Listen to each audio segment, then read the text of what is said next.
This is good stuff. I'm really glad you clicked on this video. Listen, 40% of the homes that get placed on the market are not selling. That's the fact. It doesn't have to be that way.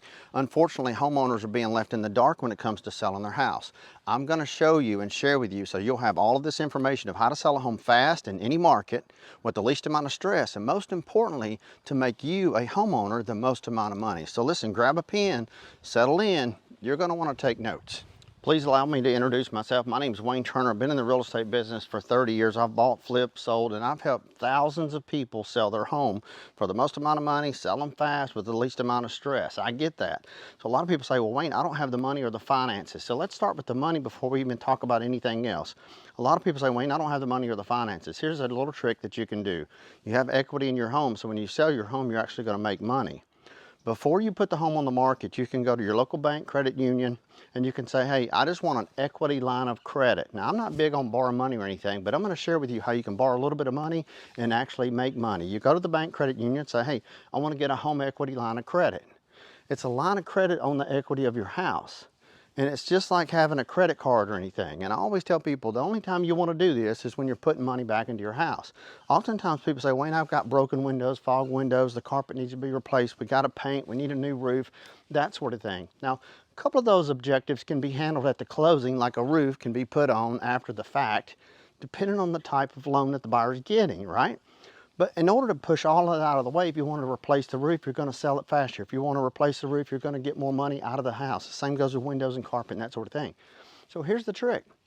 When you get the home equity line of credit, you can simply hire contractors, ask a top local agent. If you don't have an agent, you can simply go to sellwithwayne.com. I'll put the link in the pinned comments. If you need referred to a top local agent in your area, anywhere, it doesn't matter. If you can hear my voice and see my face, we can help you sell your house using all these tricks and tactics that I share with everyone. But you'll want to start making those improvements. And once you have those improvements done, whether it be carpet, flooring, paint, cleaning everything, I tell everybody, start with the top and work your way down and clean absolutely everything. Register vents, duct works, take them off, paint them, ceiling fans, clean, clean, clean. Work your way down literally to the bottom floor of your house, if it's a two-story, to clean the baseboards. After that, you'll want to hire a painter to come in and freshen up and spruce up. Those are the little things that don't cost you a whole lot of money, but when the buyer walks into your house, they're going to smell the fresh paint, they're going to look and see that you care about your house, and most importantly, when they make an offer, it's going to be more of a serious offer, which makes you more money. Now, it's unfortunate, but not a lot of real estate agents know this type of information. Why? Because you have real estate agents that get in the real estate business, and it's a learned process. It's not one of those things where you go to school for years to be a real estate agent or a real estate broker. Most real estate agents can get a real estate license, and they have, within about 30 days. And unfortunately, it's a learned process. So it's good to learn from somebody that has years of experience. And I'm a big believer. I've done this for a long time. You learn something, you master it, and then you teach it. That's why I'm glad to help you with this. So a lot of people, and here's a quick little tactic. A lot of people say, I'm not paying anybody's closing cost. And I say, well, why aren't you going to pay your closing cost? He goes, well, I can't afford to pay their closing cost. I'm not going to pay their closing cost. Listen, a buyer has closing cost and prepaids, but you as a seller always need to remember this, something good to write down. You never should pay more than 3.5% of their loan amount. It's never more. If they ask for 5 or 6 or 7, just say no. It's no big deal, because what happens is if you say 6, then they're going to try to max out and milk that to the pettiest stuff. 3.5% will work with them. That'll get them in the home, and that'll let the lender know you mean business and you're serious. Lender from the buyer. And in that way, the buyer can buy a house with an FHA loan. They just changed the loan limit, and it's over $500,000 now. You can get an FHA loan. You only need 3.5% down. $15,000, $16,000, $17,000. I know it's a lot to scrape up and come by, but you can get an FHA loan. The seller's going to pay another 15, 16, 18%. Now, a lot of people say, there's no way I'm coming off that much of my house. Well, listen, you don't have to, even if you pay 5 or 6 or 7 or 8. Now, here's the thing that you have to learn as a homeowner. You're not writing anybody a check. You're not giving anybody money before closing. It comes from your proceeds. So if you were to, for example, sell your house for $300,000 and you pay $10,000 in somebody's closing cost, it's no different than you selling it for $290, because that's going to be your net check at closing.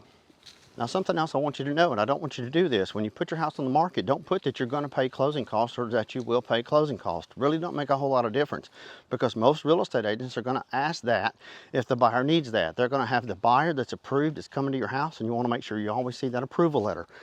get that approval letter. There's a difference between a pre-qual letter and approval letter. Pre-qualification, they've just talked to somebody on the phone. They said, yeah, based on what you're telling me, you're good. Pre-approvals, where they pulled a hard credit, verified income, verified taxes, verified credit. They've done all of that. And that piece of paper is like them having cash to buy your home. And what makes your home stand out is it to be neat, clean, bright, open area. You may be somebody that never opens your blinds when you leave for work. When your house is on the market, you want to make your bed, you want to open up blinds, you want to turn on lights. Listen, you may have to spend $20 more on your electric bill because you want the house comfortable and cool in the summer. You want it comfortable in the winter when it's cold outside. You want to make sure when people walk in, it's all lit up. I can't tell you how many houses I've gone into and we have to run around as real estate agents and brokers, opening up blinds and making sure everything looks good. Listen, nothing in the sink, clean, clean, clean. Unfortunately, when you sell your house, it's like living in a stranger's home. You got to prep that home and make sure that it's literally like model ready, right? Because the cleanest home is always going to be the next one to sell. Now, here's a quick little trick. A lot of people that have garages never go in your front door, me included.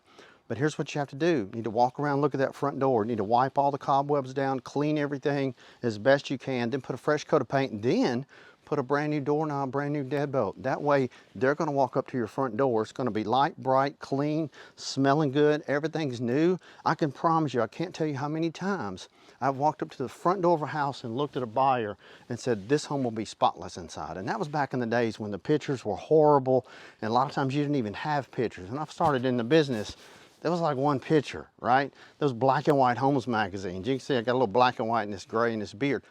The point of the story is make sure it's clean and inviting. And I can't tell you enough the doors that I've walked into where it's just absolutely horrible on the outside, and I look at them and go, just take this one with a grain of sand. Let's walk through it. If you like it, great. If not, it's no big deal. We'll go on to the next one. But you know, you don't want to be one of those houses where they say, let's just go on to the next one, right? You want to see when they pull in the driveway, it is clean from the mailbox to the roof down to the floor. And I'm going to show you a couple of things. You see that roof right there on that house? That's called mildew. That is not mold. So what happens is, you notice I got trees. I got lots of pine trees. And a lot of people say, Wayne, a lot of your houses don't have gutters. We have so many pine needles that drop here in the southern half of the Gulf Coast, Florida, Mississippi, Alabama, Louisiana. That is not mold, that's mildew. So what happens is you can actually have somebody come out for a couple of $100, $200 or $300, depends on the size of your house. They'll spray a chemical on that, and literally when it rains, the next time it rains, it will wash all that off. That roof will look brand new. You see, what happens is when a buyer walks up or they pull in, or the first showing on your home, always remember this, the first showing on your home is always the photographs. They gotta look perfect. They gotta be clean, because you have to know when your real estate agent comes into your home or that photographer comes into your home, it's literally like it's being shown to a buyer. You're showing it to the buyer, because the buyers, before they ever walk in your house, before they ever smell your house, they're going to see the picture. So you want to make sure that picture looks good. How you do that? You just spray it down with a very light chemical bleach-like substance, I guess. It washes all that off. That way the buyer doesn't horribilize it. They see that and go, oh, what's wrong with that?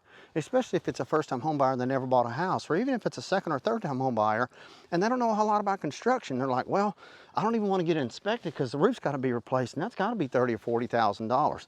That's what I mean by making sure it's nice. Start with the curb and the street. Pressure wash everything. Pressure wash absolutely everything. No mildew, no mold, completely clean. Another thing is, I don't care if it's in the winter or if it's in the summer, you need to pull the weeds out, you need to blow the snow off, you need to re-landscape with mulch, pine bark mulch, or pine straw to make it all look good. You don't have to go crazy and plant a bunch of flowers, but if you don't have any shrubs at all, go get you a couple of hollies, a couple of evergreens, and plant them a little bit. It just makes the buyer know that you care about the house. And no one wants to buy a house at market value from a homeowner that hasn't cared for their home, because they don't want to buy a headache. Now, it may or may not be a headache for the buyer, but most importantly, if you're selling your house, you don't want it to be a headache for you. And this is why I tell a lot of folks that let your home be available for every type of loan. And there's not a whole lot, right? There's FHA, there's conventional, there's USDA, VA. So there's FHA, did I say that one already? There's not a whole lot. You're only looking at like 4 types of loans. A lot of people, however, say, well, I don't want a veteran. And it's not that you have anything against veterans, you just don't want to have the VA appraiser come in because you've heard a story or two from Jimmy at work, or Harold said it's a nightmare. Listen, maybe their house was junk, because I can tell you that there's no way that I would put my home on the market and not let it be available to purchase from a VA buyer. Because you have VA appraisers that come out, some of them can be sticklers. I had one time that literally would not give a converted garage that was literally converted by the builder. He would not give it the same square footage as what's in the house. You know what we did? Told him to hit the road, dude. We put the house back on the market. It sucked for the buyer. We sold it to another buyer. They went through another loan program, but at least we kept it available, and we wouldn't have known that. Now I can tell you, that's only one circumstance in thousands of transactions. Every one of them have gone great. FHA appraisers are no different than VA appraisers and VA appraisers. It's all the appraiser's opinion to value. And the appraiser has to come out for the buyer, just like if you were buying your house when you bought it, to make sure you don't overspend and they don't overlend. Now, as mentioned, selling your house can be stressful, but I can tell you that I know people that have went out, and I'm not a big on borrow money. I don't like to put stuff on credit or anything like that, but I have a lot of people say, Wayne, I can't afford to make those improvements. And I'm like, wow, you know, if you could just make those improvements, you would literally make $15,000, but selling it as is, it's gonna hurt you. Which leads me to another thing, is never sell your property as is. Never allow the agent to put as is, and you don't tell your agent to put as is. And here's the reason why. You just put a big sticker on your house that says something's wrong, everything's wrong, oh no. Because that in the buyer's mind, and the only people that are gonna look at are very limited people that have the wherewithal and the means to make those improvements and make the repairs, even though they don't even know. They're just thinking it's bad in their head. And then they're going to lowball your offer. They're going to give you a lowball offer. So here's what I tell folks. Don't put as is, even if you can't afford to fix it or can't afford to do anything, or if it needs a new roof, because you never know when somebody can come in, they're going to pay cash, they're not going to worry about your roof. Or they get a loan and you can escrow money for a new roof. That means that when you close, if you have proceeds from your sale, money can be held back at the closing attorney's office to go towards the new roof for the buyer. The appraiser sees that, everybody's good, it's gonna be done, the money's allocated, it's there, you're good to go. Those are just a few things. So don't let just a little bit of money here and a little bit of money there get in your way, because you can literally do Home Depot, Lowe's, credit card, 500 bucks. Had a couple one time, they put new gravel in their driveway, they painted their cabinets, put in some hardware, resurfaced a little patio out back. They made $11,000 and owned the house less than a year, and they didn't even mean to flip it. But when they bought it, they had to sell it. They called me and I said, listen, you got a pretty good deal when you bought it, but at the end of the day, these are the improvements that you can simply make to make more money. And that's what we enjoy doing. That's what we enjoy helping you do, is so you can put your house on the market, sell it quick for the most amount of money and the least amount of stress. But there's a couple more. Now those couple more, they're mistakes that people make. For one, smoking in your house. Don't smoke, get the smoke out. And the best way to get the smoke out is to clean everything, have your ducts clean, wipe down all the cabinets, wipe down all the walls. More than likely, you'll have to replace your blinds or mini blinds. If you don't want to replace them, here's a trick. Take them down, fill up the bathtub full of a little bit of bleach and a little bit of water, warm water. Take those blinds and literally just jump them in the tub, let them soak, rinse them off, let them soak, rinse them off, let them soak. Do that 2 or 3 times, and then pull them up and then literally shake them a little bit and hang them right back up. They'll dry, they'll be like brand new, and you don't have to go out and have new blinds measured and cut new blinds or anything like that. But you want to make sure you don't smoke. And people get it, you know, like, I don't ever smoke in my house, Wayne. Totally understand. The other thing is pets. I love my dogs. Got a Labrador Retriever, got a King Charles Spaniel. Love my animals. But unfortunately, I have pet beds, I have all, you know, toys. So what it boils down to is I got to make sure it's clean, it's picked up, it's spruced up.